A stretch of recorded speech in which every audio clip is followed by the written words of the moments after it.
오늘 기도해 주신 송준아 형제님 그 시적인 기도 많은 감동을 받고 저의 설교와 잘 화합되기를 바랍니다. 제가 오늘 설교 내용 중에 중요한 언어 중에 심포니 화합이라는 합의, 화합 이런 의미가 있는 심포니라는 단어인데 제 설교와 오늘 성가대와 성가대의 그 마음이 편하다 하는 그러한 위로의 말씀과 또 송준아 형제님의 이 세상에 대한 안타까운 기도가 연결되기를 바랍니다. 지난 한 주간도 여러분들 참 안녕하셨는지요? 저는 사실은 굉장히 골치 아팠습니다. 세상이 어떻게 이렇게 진행되고 있나? 그렇게 거짓말이 난무하고 어떻게 이렇게 잔인한 언어들이 사용되고 있는가? 그리고 어떻게 백야 환한 대낮에 그런 일들이 벌어지고 있는가? 제가 그래서 오늘 아예 그냥 빨갱이라는 말을 썼습니다. 하나님도 빨갱이냐? 마태복음 20장 1절에서 13절 말씀 길게 읽었습니다만은 그 이유는 제가 가면서 말씀드리겠습니다. 우리가 잘 알듯이 마태복음 20장은 예수가 하신 이야기입니다. 스토리죠. 제가 하고 있는 민중신학은 스토리를 가장 중심되는 범주로 삼고 있습니다. 제가 자주 가는 학교들이 좀 있습니다만 제가 모교인 드루 유니버시티 뉴저지에 있는 학교, 그 다음에 최근에는 제가 밴더빌트에 좀 자주 가는데 밴더빌트에 있는 그 교수 한 사람은 저하고 같이 많이 작업을 합니다만은 그 사람은 철저하게 사회분석적인 신학을 합니다. 사회분석적 그리고 노동과 자본에 관련돼서 노동운동 특히 칼 막스의 입장에서 신학을 철저하게 하고 있는 아주 유능한 신학자입니다만은 우리 민중신학은 이야기가 중심이라는 것을 저는 알고는 있었습니다만은 그것을 실행에 옮기기엔 참 어려웠습니다. 한국에서 K신학이라고 할 수 있는 한국을 대표할 수 있는 신학, 그것을 우리가 많이들 얘기합니다만은 저는 민중신학이 아니겠는가 하는 생각을 합니다. 그 K신학이 되게 하는 것은 이 민중신학이 이야기를 사용하기 때문입니다. 특히 민담을 사용해 민중의 이야기를 사용하기 때문입니다. 이러한 민중신학의 독특성은 다른 해방신학하고 좀 다르고요. 해방신학, 특히 남미의 해방신학은 굉장히 사회분석을 활용하고 있고 분석이론, 종속이론 이런 것들을 사용하면서 있고요. 그리고 민중신학이 그렇다고 해서 사회분석을 안 하냐면 그렇지는 않습니다.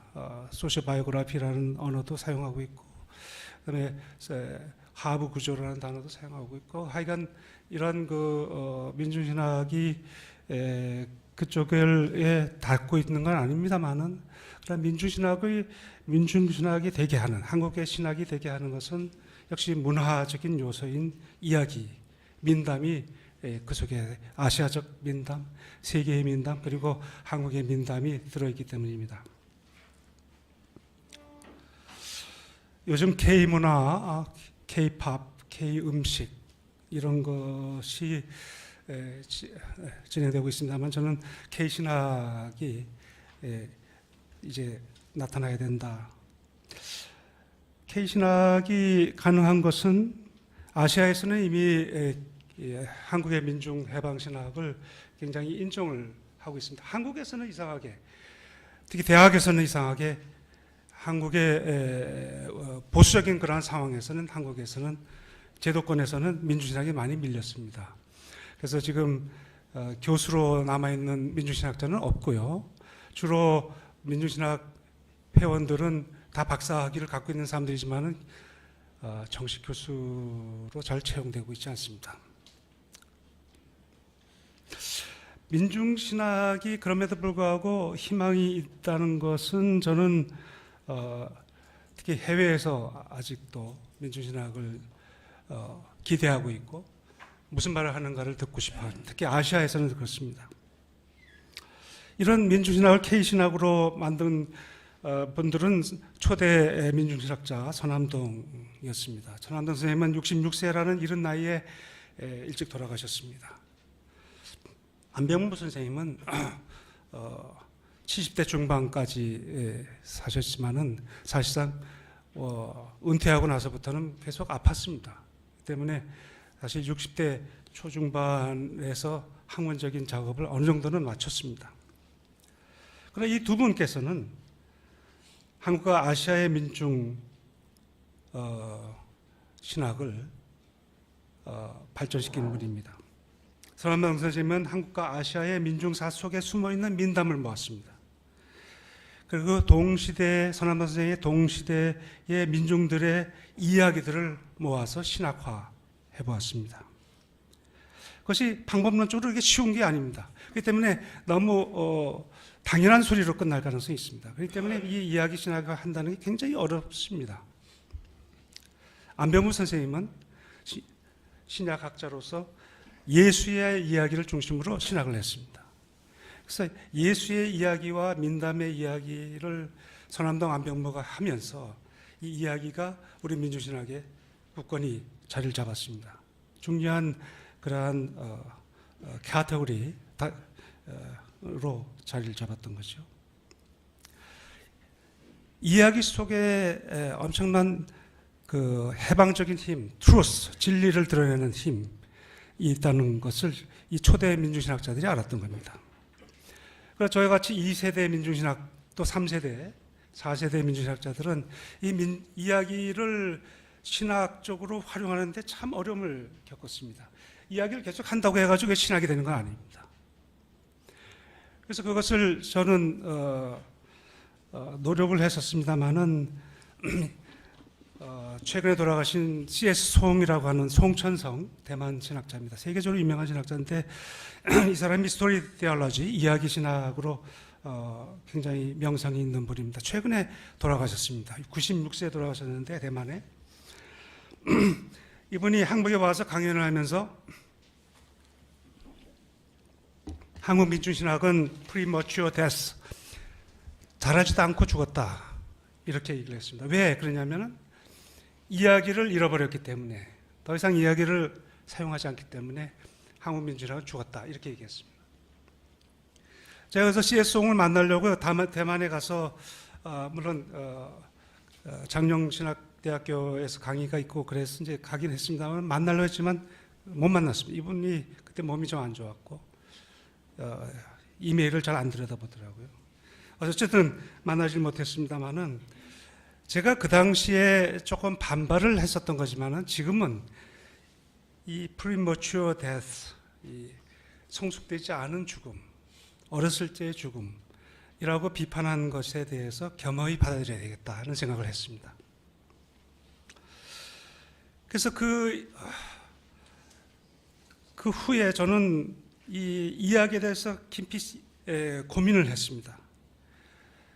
이야기를 이해하기 위해서 담론을 공부했고, 디스코스 티어리, 담론 이론을 공부했고, 특히 담론 이론 중에는 자크 라강이라고 하는 사이코애널리시스트, 정신분석학자의 담론 이론이 있습니다. 담론 이론을 제가 공부하면서 이야기와 오늘의 현실의 가운데 다리를 담론, 디스코스로 놓아보려고 했습니다. 그러는 과정에 제가 해겔을 공부하게 됐습니다. 제가 물론 박사학위 할 때 해겔을 공부했었습니다만은 해겔이 워낙에 어려운 사람이고 방대한 사람이기 때문에 제가 해겔을 다시 공부하면서 참 제가 70대가 넘었거든요. 이게 참 고생하는구나 하는 생각을 했습니다. 라강을 통해서 해겔을 접하면서 다시 해겔의 미학을 공부하면서 제가 여기에 좀 대답이 있구나 하는 생각을 했습니다. 이야기는 민중의 작품입니다. 어떤 면에서 아트 워크라고 말할 수 있죠. 사실 소설이나 또는 예술 스컬프처 같은 거 이런 거 하는 사람들은 일부 미켈란젤로 같은 아주 천재적인 엘리트들이 할 수 있는 일입니다. 한강 같은 사람이 쓴 소설도 극히 일부가 하는 거죠. 그래서 민중은 이야기를 할 수 있는 존재입니다. 민중에게 혹시나 창조적인 행위가 있다면 이야기하기다라는 것을 제가 게오르그 빌헬름 헤겔을 통해서, 이 위대한 철학자 헤겔을 통해서 제가 조금 공부하게 됐습니다. 저는 헤겔을 통해서 무엇을 또 배웠냐면, 이야기를 듣는 것보다는 이야기를 하는 것이 더 해방적이다는, 진리에 가까울 수 있다는 생각을 하게 됐습니다. 사실 저는 그전에는 듣는 게 굉장히 중요하다, 하나님의 말씀을 들어야 된다, 예수님의 말씀을 들어야 된다, 이런 거를 굉장히 생각을 했습니다. 그래서 듣는 것이, 들어야 복음을 이해한다, 이런 그 바울 선생님 말씀이시죠. 우리는 들어야 된다 하는 얘기를. 그러나 듣는 것보다 말하는 게 훨씬 더 중요하다는 생각을 하게 됐습니다. 이것은 제가 헤겔로부터 배운 것인데요. 정신, 즉 스피릿은 자유를 향해서 개척하는 창조적인 정신인데, 말하기 속에 이 스피릿이 작동할 수 있다는 거예요. 창조적인 힘이 작동할 수 있다는 겁니다. 저는 우리가 말을 한다는 것, 이야기를 한다는 것은 항상 현실 그대로 말하는 것이 아니라, 그대로 카피하는 것이 아니라, 그대로 모사하는 것이 아니라, 거기에 체인지, 변화를 주고 거기에 창조적인 힘을 가하는 것, 그것이 바로 스피릿, 영의 역할입니다. 우리 모든 생명들은 다 스피릿을 갖고 있습니다. 이것이 헤겔이 또 얘기하는 거죠. 헤겔은 사실 원래 신학자였습니다. 그리고 후반부에 갈수록 점점 더 신학적인 데로 다시 돌아갑니다. 우리 한한 선생님이 사회학자였습니다만 신학자로 갔고요. 제가 그래서 한한 선생님을 저희 신학자 반열에 넣었습니다. 제가 이야기에 관심을 갖는 이유는, 모든 창조적인 예술적 행위를 일반 사람들은 못하는데 이야기를 통해서 창조적인 행위를 할 수 있다, 이렇게 생각했습니다. 예를 들면 우리가 이야기하기, 제가 지난번에 향림교회에서 3번에 걸쳐서 강의를 했습니다만은, 민주신학에 강의인데 그 중에 하나가 스토리였습니다. 스토리를 다시 한번 발견하게 됐고, 제가 오늘 다시 한번 얘기하는 겁니다. 그리고 제가 어디 가서도 이 이야기를 다시 하려고 합니다.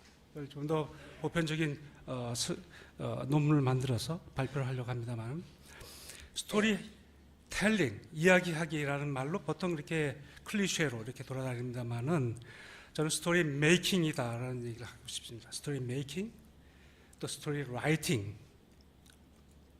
물론 우리가 민중들은 스토리 라이팅까지는 잘 가기가 힘듭니다. 스토리 메이킹은 할 수 있죠. 그리고 텔링은 할 수 있을 겁니다. 과학이나 예술이나 철학이 모두 창조적인 행위입니다만, 민중이 참여할 수 있는 것은, 이건 다 소수 엘리트들이 할 수 있는 거고, 민중이 할 수 있는 것은 이야기하기입니다. 이야기가 바로 민중이 가장 창조적으로 그의 삶 속에서 행위할 수 있는 그러한 장르인 것입니다.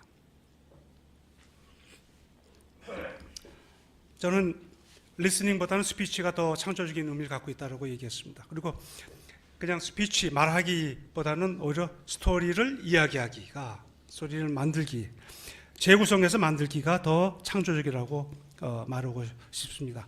오늘 예수님의 이야기 속에서 예수님이 각색과 창조가 가미되어 있습니다. 제가 오늘 사진을 몇 개를 좀 보여드리려고 합니다만은, 그 다음 거 하나 먼저 보여주시겠어요? 예.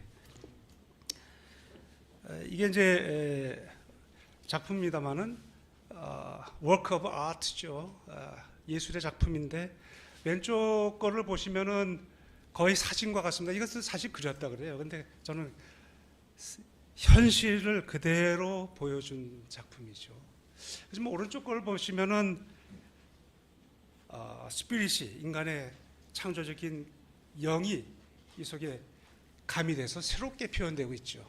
그러니까 이것을 익스프레셔니즘, 표현주의라고도 얘기합니다만은 예수님이 바로 이런 일을 했습니다. 사실은 예수님이 저작거리에서 일어난 일들, 그래서 사람들 불러들이는 이런 일들이 예수님 이야기에는 이게 현실에 그대로 있는 얘기가 아닙니다. 그것을 그 현실을 기반으로 해서 새롭게 순서를 바꾸고 내용을 바꾸고 한 창조적인 그 내용을 포함시킨 것이 바로 예수의 스토리입니다. 바로 왼쪽에서 오른쪽으로 가는 그러한 거죠. 어떤 사람들은 오른쪽의 작품이 현실하고 멀다 해가지고 이것이 나쁜 작품 아니냐 이렇게 얘기도 할 수 있습니다. 그러나 우리가 대체로 보면은 집에다 걸어놓고 싶은 것은 훨씬 더 사진보다는 포토그래프보다는 이런 새로운 그 영이 들어가 있는 그런 작품들을 집에다 걸고 싶어 하지요. 밀레의 만종 그림을 보면 똑같은 그런 사람이 서 있는 그런 포토그래프 사진과 만종의 그림을 보는 거하고 차이가 훨씬 납니다. 그 속에는 밀레가 갖고 있는 그런 정신이 포함되어 있는 거죠. 그 삶의 상당히 중요한 부분을 보여주고 있는 겁니다. 그 다음 작품을 다시 한번 보시겠습니까? 이것은 이제 마르셀 듀샹이라고 하는 그런 프랑스계 미국 작가인데요. 이게 사실은 오줌통이에요.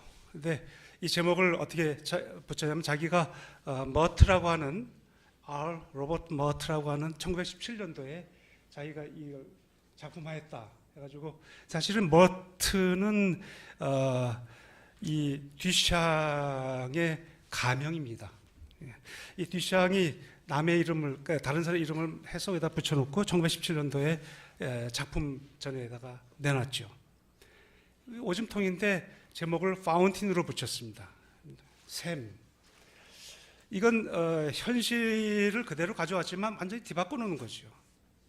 현실을 뒤바꿔 놓은 건데 저는 예수의 이야기가 바로 현실 얘기를 하지만은 현실의 모든 자료들을 다 동원해서 얘기하지만 현실의 지금 세상, 지금 기도했던 그 내용처럼 현재 세상을 뒤바꿔 놓는 그런 내용이 있어서 제가 이 듀샹의 그림을 제가 올렸습니다.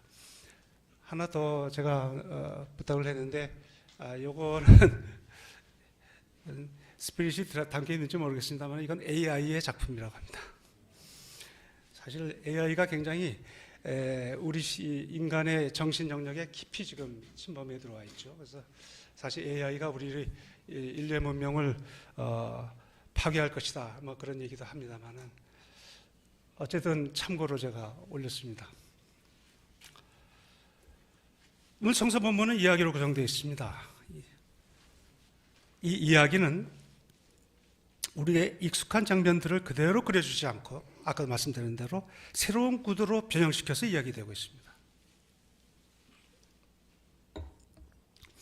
상식적이고 익숙한 장면들을 비틀어서 약간 트로션해서 트위스트 해가지고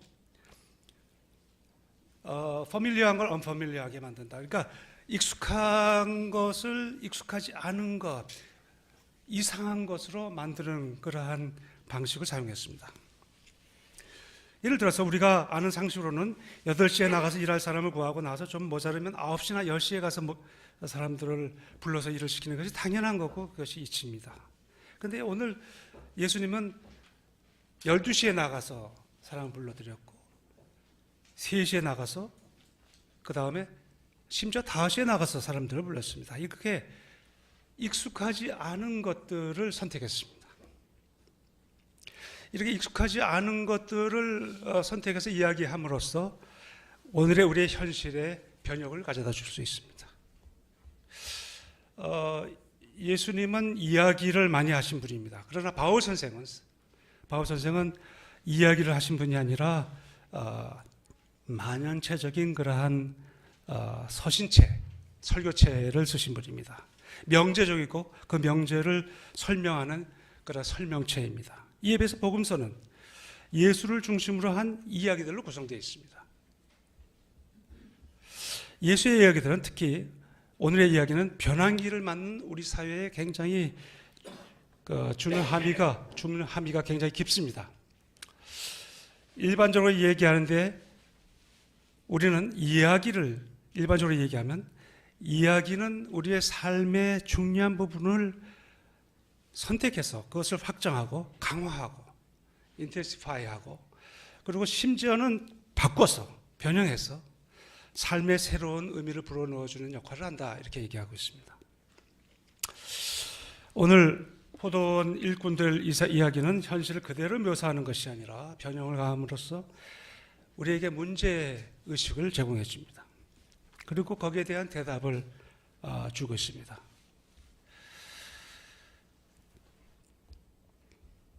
예수가 하신 오늘의 이야기는 변환기에 놓여있는 오늘의 한국 사회에 특히 의미가 있다고 생각합니다. 올해가 우리나라의 중요한 변곡점이 될 것입니다. 그러한 시기일수록 앞으로 우리가 어디로 가야 할 것인가를 깊이 생각해야 할 것입니다. 마태복음 20장에 나온 이 하나님의 나라의 이야기는 일할 일꾼들 고용하려고 이른 아침에 나간 그러한 포도원 주인과 같다라고 이렇게 얘기합니다. 하나님 나라를 개념적으로 설명하는 것이 아니라 이렇게 스토리로, 비유로 얘기합니다. 아까도 말씀드렸습니다만은 처음에 한 8시에 나갔다가 9시에 나가서 한 번 더 구하고 그 다음에 10시도 아니고 12시로 뛰어넘고 3시, 그 다음에 5시, 5개의 그룹이 있습니다. 8시, 9시, 그 다음에 12시, 3시, 5시.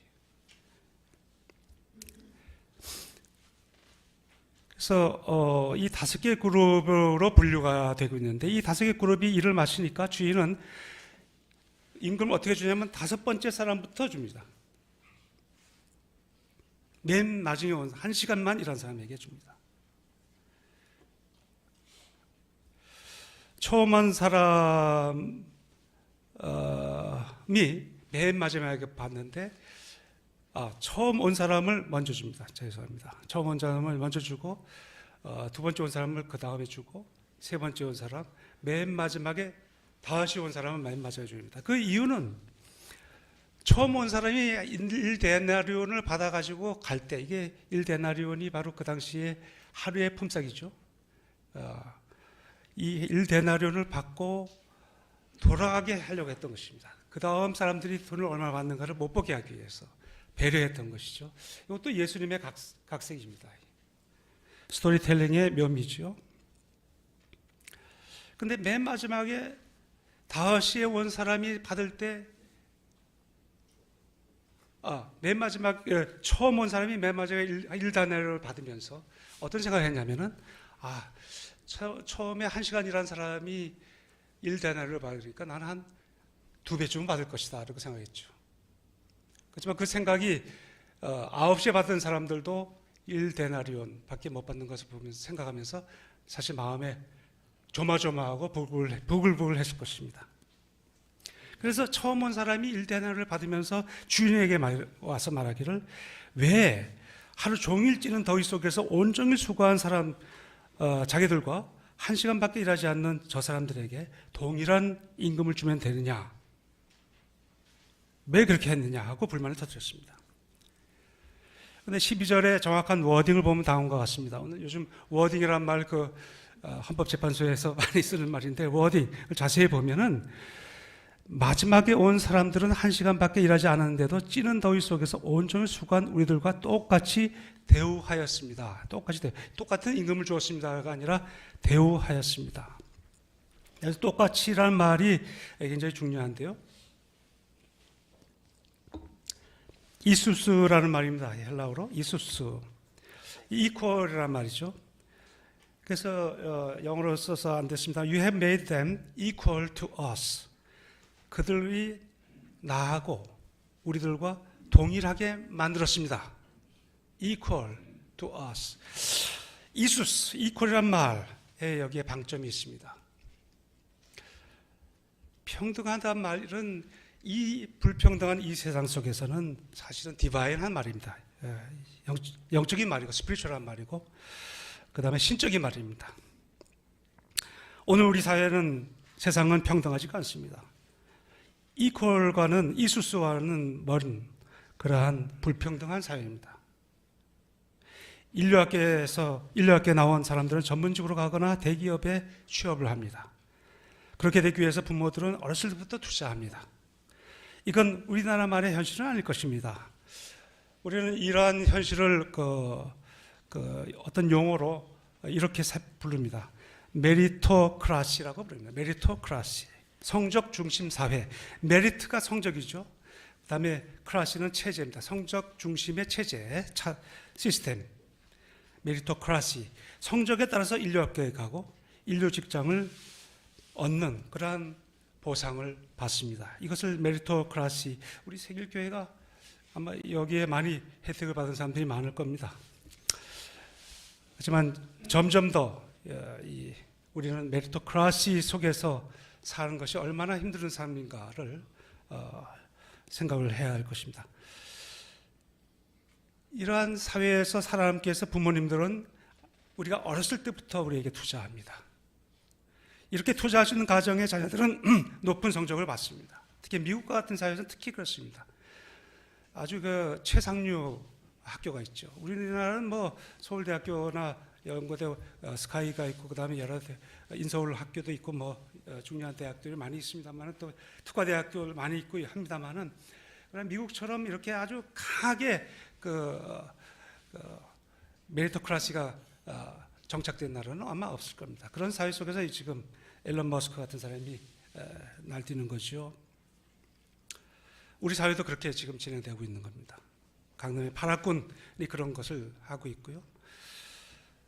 우리 사회도 이 성적 중심 사회가 됐습니다. 성적이 나쁜 많은 사람들은 가정이 나빠서 그렇게 됐습니다만은 일을 하고 싶어도 일을 주지를 않습니다. 이 메리토크라시 이 사회체제에서는 3시에서도 일을 찾지 못하고 5시에 가서까지도 일을 찾지 못하는 그런 사회입니다. 이 하층 계층이 다행히 일을 얻게 되면은 주로 아르바이트직을 얻습니다. 비정규직, 파타임직. 그 일도 허드렛 일 뿐입니다. 오래 일하고 싶어도 일할 수가 없습니다. 왜냐하면 일자리가 없기 때문에. 요즘에는 자동화가 돼서 일자리가 많이 줄어들었습니다. 요즘엔 로봇으로 모든 것을 처리하고 있고요. 직원들을 굉장히 컴퓨터라이즈 돼가지고 모든 것이 지금 일자리가 줄고 있습니다. 그러나 상층부는 이 메리토크라시에서 살아남은 상층부들은 24시간을 일해도 모자랄 정도로 바쁩니다. 이 때문에 주 52시간 그걸 풀어달라고 난리치는 것은 이 상층부가 요구하는 거예요. 왜냐하면 상층부는 일을 많이 해도 일이 더 많습니다. 일주일 내내 일해도 1년 내내 일을 해도 이 엘리트들은 계속 일을 해야 됩니다. 사실은 워라밸이 굉장히 나쁜 거죠. 사실은 이 메리토크라시는 하층민들에게도 나쁘지만 상층부에게도 굉장히 나쁜 겁니다. 상층부도 경쟁에 살아남기 위해서는 계속해서 공부를 해야 돼요.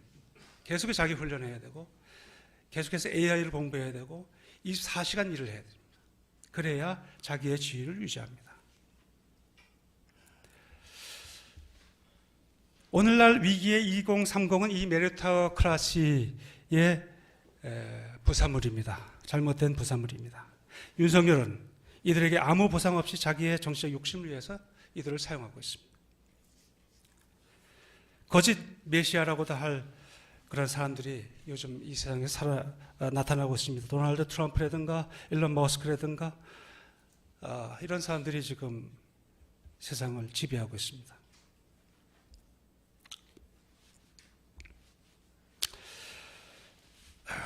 그러나 오늘 본문에서는 이 거짓 메시아들에 대응해서 진정한 메시아 예수를 붙들고 새로운 지혜를 얻을 수 있도록 저희들을 인도합니다. 13절의 말씀이 오늘 이야기가 전달하려는 중심 메시지가 있습니다. 주인이 먼저 온 사람들 중에 한 사람 상대로 해서 이렇게 말합니다. 친구여, 우리말 성경에서 여보시오란 말로 되어 있습니다는 원래 이 원문에서는 친구여라고 부릅니다. 헤타이로스라고 하는 헬라어. 헤타이로스라고 하는 친구를 혹격으로 하면 헤타이레라고 합니다만 헤타이레, 친구여. 너가 나하고 일하기 전에 합의하지 않았습니까? 이렇게 얘기합니다. 친구여. 합의라는 단어, 심포니가 거기서 나온 말입니다만, 심포네오라는 단어에서 나온 말입니다만, Friend, did you not agree? Agree란 말입니다. Agreement. 이 합의하다는 말은 헬라어로서 심포네오라고 하는 동사입니다. 그것을 심포노스라고 하는 조화로운, 사실 우리 세길교회가 이 심포네오 이걸 굉장히 늘 기억해야 된다고 저는 생각합니다. 다양한 사상적 흐름 속에 우리가 심포니를 이루어야 된다. 조화로운 것을, 그래서 조화롭게 화음을 내야 된다. 폰에는 폰을 말하지 않습니까? 소리를 내다. Sing together, 같이 심포니, 함께 조화롭게 소리를 내서 화음을 만들자 하는 얘기입니다. 저는 그런 면에서 우리 세길교회의 면모를 보면 굉장히 다양한 것을 볼 수 있습니다. 아까 한원 선생님이 얘기했습니다만, 한원 선생님은 과학적 민중신학을 만들 수 있도록 개념들을 많이 제공해 주셨고요. 엊그제 제가 만났더니 굉장히 건강하시더라고요. 그래서 건강하셔서 다행이다 이렇게 생각을 했습니다. 그 다음에 우리 최만자 박사님은 여성신학자로서 선구자고, 그리고 홍인식 목사 해방신학자로서 참 뛰어난 분이시고, 우리 정경일 선생은 민중신학자이면서 영성신학자입니다. 이러한 그 다양한 신학적인 흐름, 그리고 우리가 여기에는 또 뭐 종교학자들도 있죠.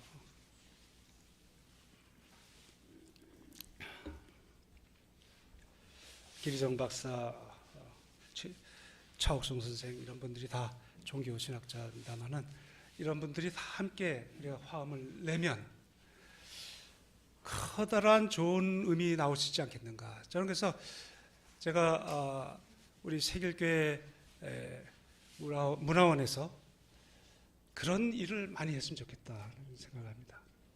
그러니까 이런 그 하모니를 이룰 수 있는 그러한 다양한 강좌, 제가 민중신학 강좌를 향림교회에서 하지 않고 세길교회에서 하는 것을 사실 원합니다. 향림교회에서 하지 않고 여기서 하고, 그리고 여성신학도 여기서 하고, 퀴어신학, LGBTQ, 이 여성신학, 이런 것들이 여기서 이루어져야 된다.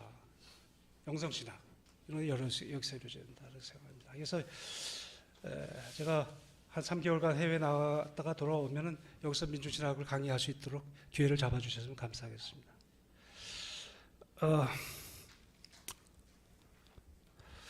근데 합의는 동등한 사람들 사이에서 하는 겁니다. 여기서 친구여라는 말이 나옵니다.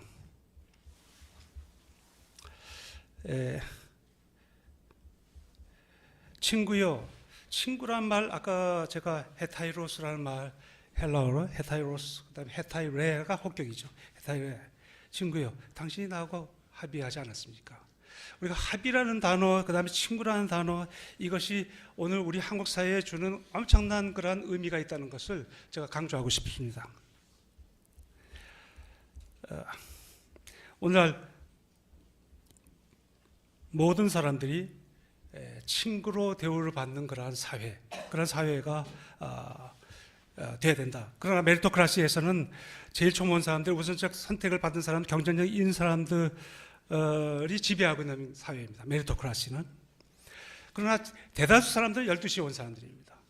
중간 세력들.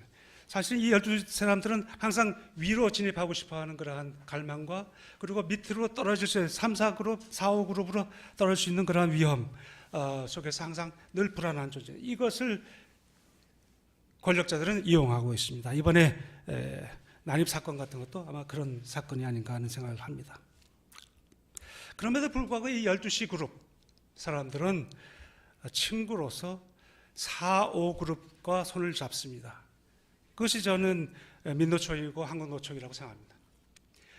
자기 조직화하는 이런 노동자 세력들은 4, 5그룹들, 4, 5그룹들은 뭡니까? 이민자들, 일자리 없는 사람들, 잘 못 배워가지고, 그리고 공부를 잘 못해가지고, 그리고 여러 가지 이유로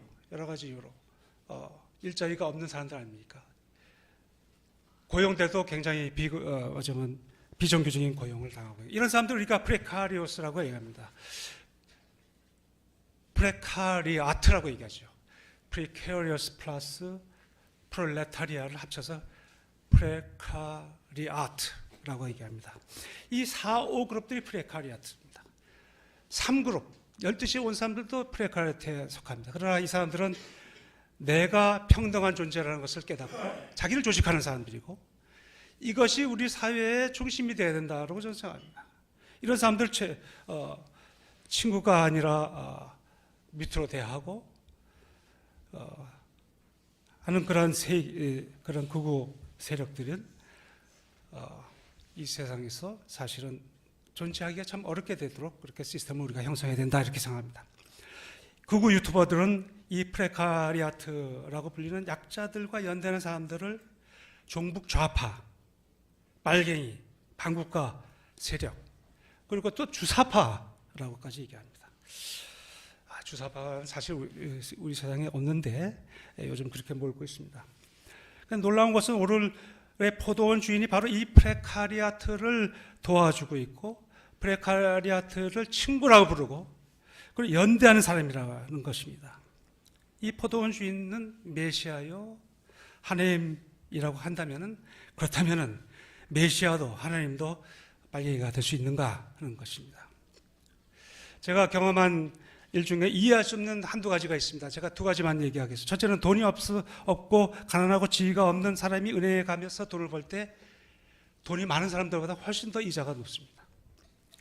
아예 빌려주지 않아서 제2금융권에 가고 제3금융권에 가고 또 사치를 씁니다. 그리고 돈이 많아서 돈을 빌릴 필요가 없는 사람들한테는 그냥 써달라고 계속 로비를 하고, 이게 우리 세상입니다. 제가 이걸 경험한 적이 있습니다. 이 경험하면서 이게 난 사실 신학 공부하는 사람으로서 이게 진짜 하나님 나라하고 너무나 멀구나 하는 생각을 했습니다. 제가 두 번째 경험한 거는, 제가 교수 되고 나니까 많이 쓰라고 그러더라고요. 근데 저는 성공회 대학교가 가난한 대학교라서 이렇게 많이 받지는 못했습니다. 어쨌든 두 번째 경험은 얼마 전 일인데, 세월호 피해자들이 정당한 그러한 조사와 이런 책임을 물을 것을 요구하면서 단식을 할 때, 단식하는 그 현장 앞에서 폭식 투쟁하는 사람들이 있었습니다. 제가 이걸 보면서 정말 세상이 어떻게 이렇게 악한 세상이 되었을까. 약자를 배려하는 마음이 하나도 없습니다. 최상병 사건도 마찬가지입니다. 그리고 이태원 사건도 마찬가지예요. 거기에 대해서 진짜 배려하지 않고 자기들 잘못을 인정하지 않고, 최상병 같은 경우는 오히려 그 수사관을 오히려 감옥에 쳐넣으려고 했고, 이런 것을 보면서 우리 한국 사회의 모습이 바로 이렇게 하나님 나라와 너무나 멀구나 하는 생각을 했습니다. 이번 계엄 사태 이전부터 한국 사회는 하나님의 나라와 이미 너무 멀어진, 살기 힘든 그런 사회가 되어버렸습니다. 어떻게 이것을 타개할 수 있을까 고민을 많이들 했습니다. 그러나 갑자기 이런 중에 계엄 사태가 터진 것입니다. 계엄은 분명히 하나님이 우리에게 주신 선물이었습니다. 우리 민족에게 주신 기회예요, 선물이었습니다. 하나님의 묘수였습니다. 제가 그 계엄 선포하는 탄핵할 그런 상황에 소년이 온다, 그 다음에 작별하지 않는다, 그런 작품으로 한강이 노벨 문학상을 받는 그런 사실을 우리가 또한 기쁨으로 경험했습니다. 이 소년이 온다는 것은 5.18 광주 사태고요. 작별하지 않는다는 것은 그 제주 학살로 3만 명이 죽은 그 이야기입니다. 그리고 연결돼서 또 보도연맹으로 20만 명 죽는 그런 이야기들이 이 속에 있습니다. 저는 이 이야기 소설이 갖고 있는 강력한 힘, 이번에 한강이 노벨상 수상을 하면서 제가 세계가 인정하고 있다는 것을 봤습니다. 이야기는 해방하는 힘을 갖고 있다는 것을 한강이 보여줬습니다. 노벨 문학상을 받게 돼서 지난날 우리들이 겪었던 잔인함, 빨갱이 사냥이 그것이 반인륜적이고 반인류적이고 만천에라는 것을 만천에 폭로하게 되었습니다. 그러나 우리 사회는 아직도 계속해서 그러한 사회로 되돌아가고 있습니다. 대통령과 그 동조 세력이 내란을 일으키고 시침을 떼고 있습니다. 극우 세력들이 다시 모아서 예전의 그 길로 다시 돌아가려고 합니다. 요즘 다시 등장하는 말 중에서 내가 놀란 게 있어요. 빨갱이는 죽여도 돼. 한번 빨갱이는 영원한 빨갱이. 이런 지독한 말입니다. 탄핵된 대통령이 이런 세력과 손을 잡고 다시 소생해서 재집권하려고 합니다. 약자를 돕고 연대하면 빨갱이로 모으는 그런 거우적인 상황에서, 그리고 이 메리토크라시, 성적 중심의 사회에서 벗어나기 위해서 우리는 친구들의 사회, 합의에 의해서 모든 약자들이 동등하게 대우를 받을 뿐만 아니라 삶의 걱정이 없는 그러한 사회, 그러한 사회를 만드는 데 최선을 다해야 되겠다. 그것이 바로 우리가 고백하는 하나님 나라의 정의와 평화를 이루는 길이다 라고 생각을 했습니다. 성서의 하나님은 이러한 위기를 기회로 만드시는 위대한 혁명가입니다. 사실 예수님은 혁명가요, 하나님은 혁명가입니다. 그분은 잘못된 세상을 뒤집어 엎는 혁명가입니다. 그러면 우리도 겸손히 소외된 프레카리아트들과 연대하고 하나님 나라의 정의를 위해서 함께 나가야 할 것입니다. 마치겠습니다. 잠시 묵상함으로 설교를 마치겠습니다. 묵상 드리겠습니다.